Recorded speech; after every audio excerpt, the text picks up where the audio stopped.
Hi guys, कैसे हैं आप लोग। आप सभी को दशा माँ की बहुत बहुत शुभकामनाएं। तो मैं अभी रेडी हो चुकी हूँ और मैंने माता की जो सामान की जो तैयारी होती है वो लगभग पूरी कर ली है। और पूजा में ऐसा होता है कि कई बार आप कितनी भी तैयारी कर लो लेकिन कुछ ना कुछ कमी रह ही जाती है। तो वह तो सब माता रानी जाने, मैंने मेरी तरफ से पूरी कोशिश की है। तो चलिए मैं आपके साथ शेयर करती हूँ।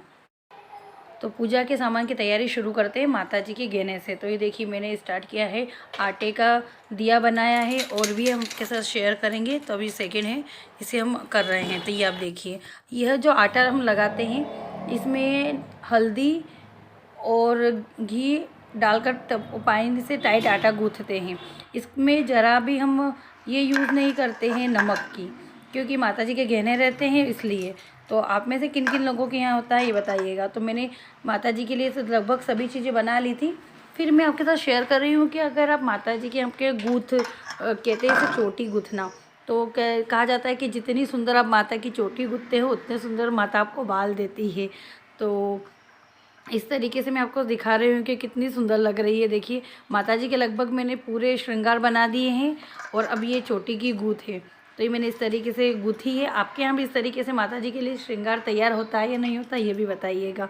और वीडियो अच्छा लगे तो प्लीज़ एक वीडियो को लाइक कीजिएगा, शेयर कीजिएगा और कमेंट करके बताइएगा कि आपके यहाँ इस तरीके से विजुअल होते हैं या नहीं होते हैं। यह सब चीज़ें राजस्थान में होती है और मैं इस वक्त इंदौर में हूँ। और कहते हैं ना कि फैमिली के साथ में आप कोई भी फेस्टिवल मनाओ उसकी बात ही अलग होती है। लेकिन अब क्या कर सकते हैं, अभी मैं और मेरे हस्बैंड दोनों हम इंदौर में ही रहते हैं। तो कुछ चीज़ें होती है कि आपको किसी कारण नहीं जा पाते हैं तो आपको अकेले ही चीज़ें हैंडल करना होती है। तो बस वही चीज़ें हैं, मैं एक एक चीज़ें पहले फ़ोन पे मम्मी जी से पूछते गई और उसके बाद इन सब में ऐड करती रही थी। तो यहाँ तक हमने किया है। उसके बाद अब इन्हें रेडी करने के लिए मैंने एक ढक्कन लिया है, डिब्बी का, एक कंकु के डिब्बे का ही ढक्कन था। और इसके ऊपर इसे थोड़ा सा डेकोरेशन करूँगी। तो मैं आपको थोड़ा बैक कैमरे से दिखाती हूँ, फ्रंट में शायद ठीक से नहीं आ पा रहा है। तो चलिए मैं आपको थोड़ा सा बैक कैमरे से दिखाती हूँ। तो यहाँ मैं आपके साथ शेयर कर रही हूँ कि मैंने पहले जो गहने थे वो बना दिए और उसके बाद ना वो नॉर्मली कंकु खोलकर एक डिब्बी के ढक्कन जैसा मैंने बताया है उसी के ऊपर मैं आपको इसमें कर रही हूँ ताकि थोड़ा और अच्छा सुंदर दिखे। तो इस तरीके से ये गहने रेडी हुए हैं। अब मैं बोर रेडी कर रही हूँ, जिसे रखड़ी कहते हैं। सेम मैं आपको इशारे में बता रही हूँ कि जो सिर पर है वैसा ही हम रेडी करके इसे कंप्लीट कर लेंगे। तो इसका लुक काफ़ी अच्छा आता है, मैं आपके साथ आगे पूरा शेयर भी करूँगी। तो सिंपल सा आपको बनाना होता है और इसे इस तरीके से मीनाकारी करनी होती है, जैसे हमारी सिंपल रखड़ियों पे मीनाकारी होती है ना, वैसे ही। अब हम बनाएंगे अंगूठी। तो अंगूठी भी आप देख सकते हैं जो आजकल की चल रही है ना, बड़ी पैटर्न वाली, वैसे ही मैंने सोचा वो क्यों ना ट्राई की जाए। तो वो बना दिया और बस ये भी कंप्लीट हो गया है। तो चलिए अब एक झलक मैं आपको पूरी इसकी दिखाती हूँ, उसके बाद थोड़ी सी और तैयारी कर लेती हूँ, उसके बाद मैं आपसे मिलती हूँ। तो उसके पहले आपके साथ हम शेयर करेंगे कि कुछ कुछ चीज़ें मैंने जो बना दी।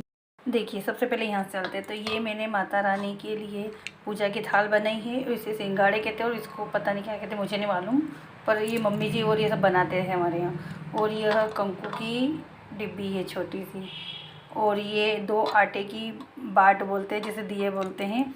ये बाजूबंद बनाया है, ये चूड़ियाँ बनाई हैं, ये हार है, ये इसके कान के हैं, ये माता जी के लिए मंगलसूत्र है, और ये है कमरबंद, ये है अंगूठी,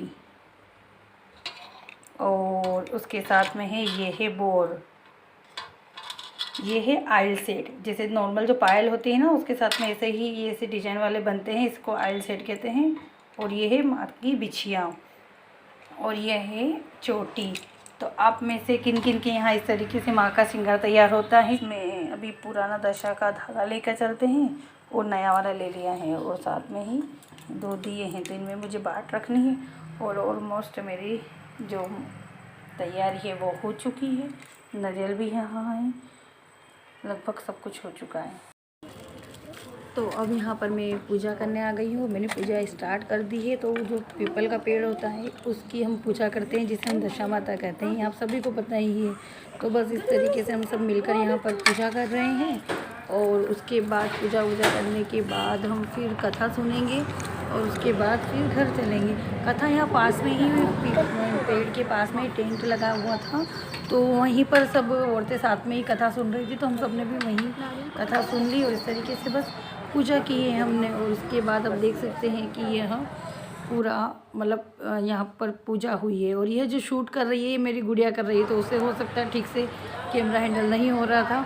तो जब उसने शूट किया तो मैंने सोचा कि क्यों ना मैं आप लोगों के साथ शेयर करूं कि इस तरीके से हमने पूजा की है। तो यहाँ पर हम गोल गोल घूमते हैं 10 बार और हाथों में 10 कण कहते हैं, जिसे चाहे गेहूँ या चावल के लो जितनी बार आप घूमते हो एक एक जो कण होता है यानी जो दाना होता है वो छोड़ते जाते हैं।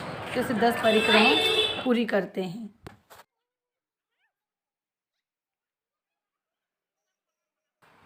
तो बस इस तरीके से हमारी पूजा हुई है और परिक्रमा करने के बाद हमने इस तरीके से पथवारी की पूजा करी। पथवारी में हम पथवारी की पूजा करते हैं, उसके पास में एक छोटा सा खेत बनाते हैं, चाहे उसमें गेहूँ या चावल बो, उसकी पूजा करते हैं जिससे हमारे खेत खलिहान हरे भरे रहते हैं। धर्म माता की कृपा से बड़ा भंडार रहता है ये कहा जाता है। तो ये मम्मी जी वगैरह कहते हैं, तो मैं वो भी आपके साथ वही शेयर कर रही हूँ। और उसके बाद मैंने घर आकर ये सत्या बनाया और इस तरीके से छापे बना लिए।